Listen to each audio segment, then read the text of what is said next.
उत्तर प्रदेश सरकार के कैबिनेट मंत्री और सुहेलदेव भारतीय समाज पार्टी के राष्ट्रीय अध्यक्ष ओम प्रकाश राजभर गुरुवार को मुजफ्फरनगर के खतौली में आयोजित वांछित शोषित एकता रैली में शामिल हुए। इस दौरान मीडिया से बात करते हुए उन्होंने समाजवादी पार्टी के मुखिया अखिलेश यादव पर अब तक का सबसे तीखा हमला बोला और मुजफ्फरनगर दंगों की याद दिलाते हुए उन्हें जमकर अड़े हाथों लिया।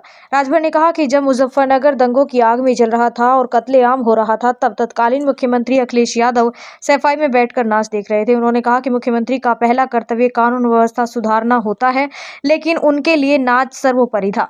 यहाँ लोग गांव से पलायन कर रहे थे, मारे जा रहे थे और बाप बेटे वहां उत्सव मना रहे थे। राजभर ने योगी सरकार की प्रशंसा करते हुए कहा कि पिछले 9 सालों में प्रदेश में ना तो कहीं दंगा हुआ है और ना ही कर्फ्यू लगा।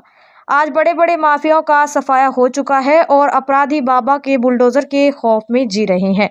शंकराचार्य भी मुक्तारेश्वर आनंद के समर्थन में खड़ी समाजवादी पार्टी पर तंज कसते हुए राजभर ने याद दिलाया कि 1990 में सपा की सरकार थी, जब संतों पर लाठियां चली थी। उन्होंने कहा कि सपा और कांग्रेस को पहले अपने गिरेबान में झांकना चाहिए। उन्होंने स्पष्ट कहा कि कोई भी हो, यदि कानून हाथ में लेने की कोशिश करेगा तो संविधान और कानून अपना काम जरूर करेगा। जातिवाद के मुद्दे पर ओपी राजभर ने एक अलग दृष्टिकोण रखते हुए कहा कि यह देश कभी कृषि प्रधान था, लेकिन अब जाति प्रधान बन गया है। उन्होंने कहा कि जब तक तहसीलों में तहसीलदार ठप्पा मारकर जाति प्रमाण पत्र देता रहेगा, तब तक देश से जातिवाद खत्म नहीं होगा।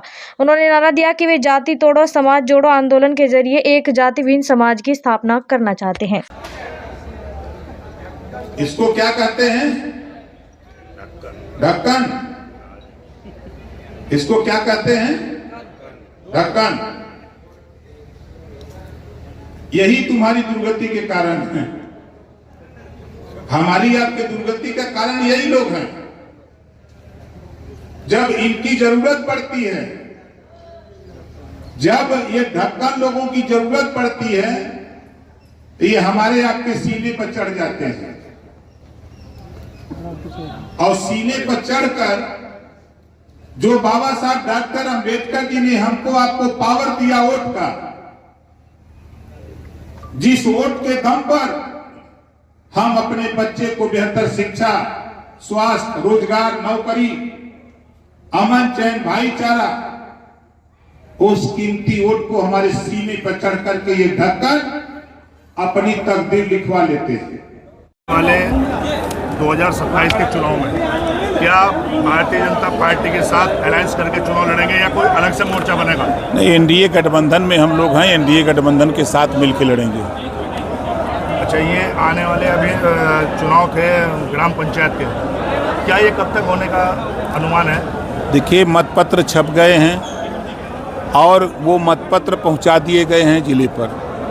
मतदाता सूची का प्रकाशन 15 अप्रैल को होने जा रहा है। चुनाव समय पर होगा। जो भ्रांति है, क्योंकि SIR का कार्यक्रम चल रहा है, परीक्षा चल रही है, जनगणना आगे होने जा रही है, इससे लोगों में भ्रांति है। चुनाव समय पर होगा।